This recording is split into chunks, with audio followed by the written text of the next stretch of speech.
The Aztecs were known for their colorful regalia and beautiful pyramid temples. They were also known to be the most bloodthirsty of tribes in the Americas. They sacrificed thousands a year to the gods, and you won't believe why. The Aztecs weren't the first people to practice human sacrifice, but were one of the most prolific. Archaeologists estimate that Aztecs sacrificed up to 20,000 people a year to their various gods. Many were men and especially prisoners, but women and children were also sacrificed. Let us show you why the Aztecs thought the ritual of human sacrifice was so important and tell you some of the great lengths they went in order to please their gods. It's all coming up next on Time Immemorial. It has been known for centuries that the Aztec tribe participated in ritualistic human sacrifice. Explorer Hernan Cortés first reported it in 1519.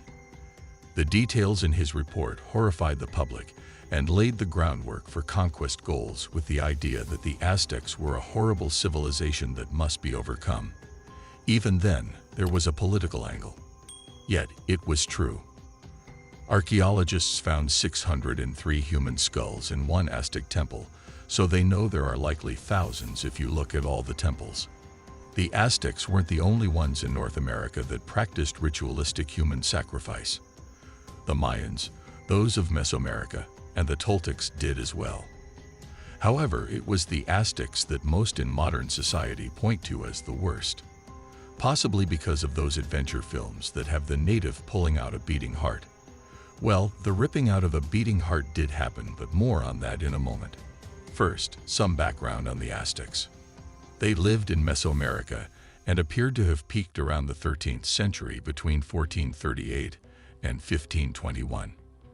Their capital city was in the same place as modern-day Mexico City.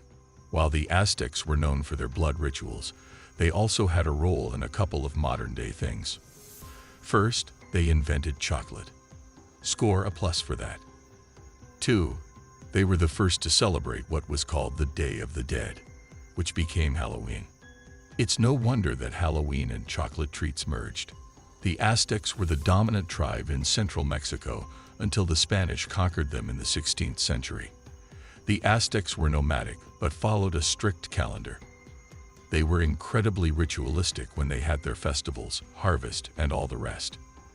They believed if things weren't done in exact, specific times, then the gods would be angry and cause all kinds of havoc from floods to droughts, disease, and war. The Aztecs also believe in what they called the legend of the 5 sons. This legend states that these 5 gods sacrificed themselves so humanity could survive.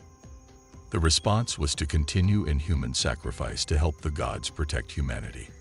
They also believed the world headed to a new cycle every 52 years. That meant that there was a possibility of worldwide destruction every 52 years. Aztecs thought they had to sacrifice in all the years before the end of this cycle to save humanity from destruction and to show the gods how grateful they were. As the sun would rise on the first day of the new 52-year cycle, there was widespread celebration because the people thought they did their duty of sacrificing enough people. The Aztecs had an 18-month cycle in their calendar year. Each month was dedicated to a festival for a different god, with some gods honored in multiple festivals with other gods. Each of these festivals required human sacrifices to honor the gods. While there were multiple gods the Aztecs worshipped, we will look at 5 and how the sacrifices were conducted for those gods. Hold on, this can be disturbing. The god of war and the sun was Huitzilopochtli, and he was celebrated in 4 of the festivals. This is where modern filmmakers get the beating heart scene. This was held in daylight because this was a sun god.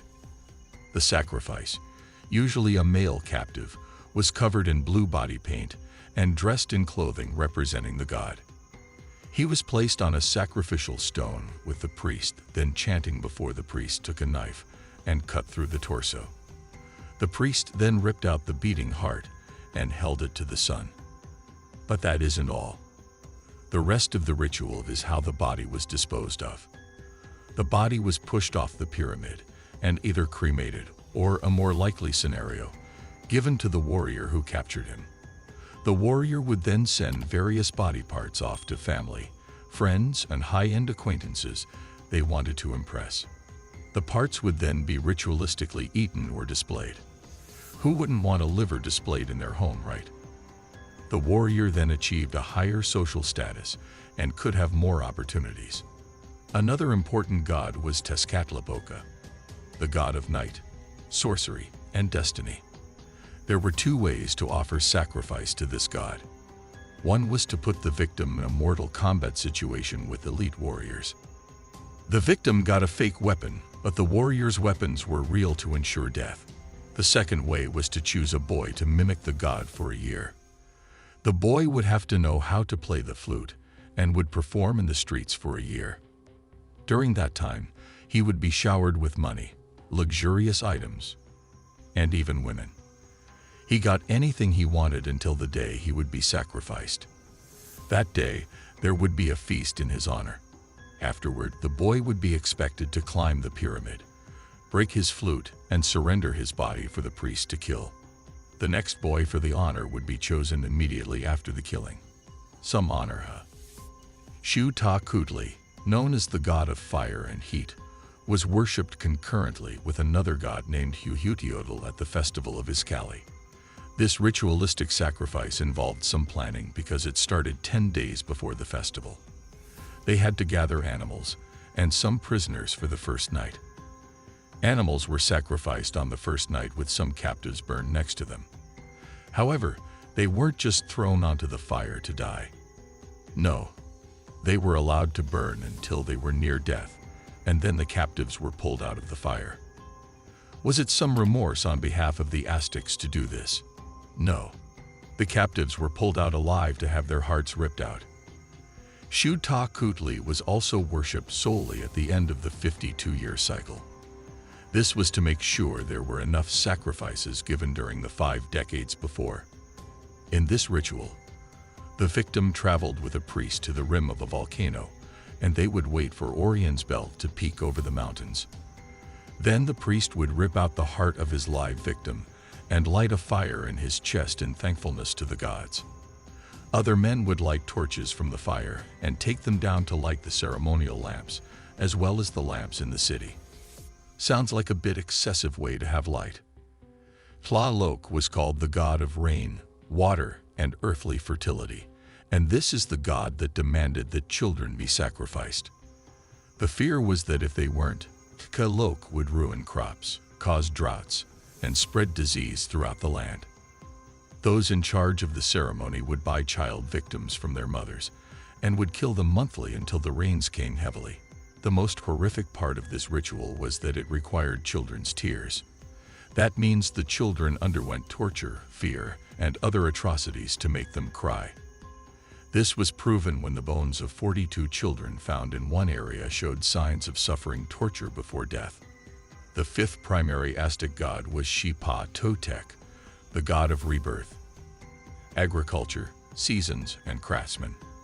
Victims for these sacrifices were handled similarly to the child allowed to mimic a god for a year. They were dressed, looked, and acted like the god Xipa-Totec. Only it was for 40 days. The men were then taken to the temple where their skin was flayed while they were alive. Their skin was given to other warrior men to wear. These men would go through the city battling others and causing considerable trouble. The sacrificial victims were still alive. They had to be kept alive during the flaying so their hearts could be removed. Yes, removing beating hearts appears to be a big trend here. Their bodies were then eaten by others in ritualistic cannibalism.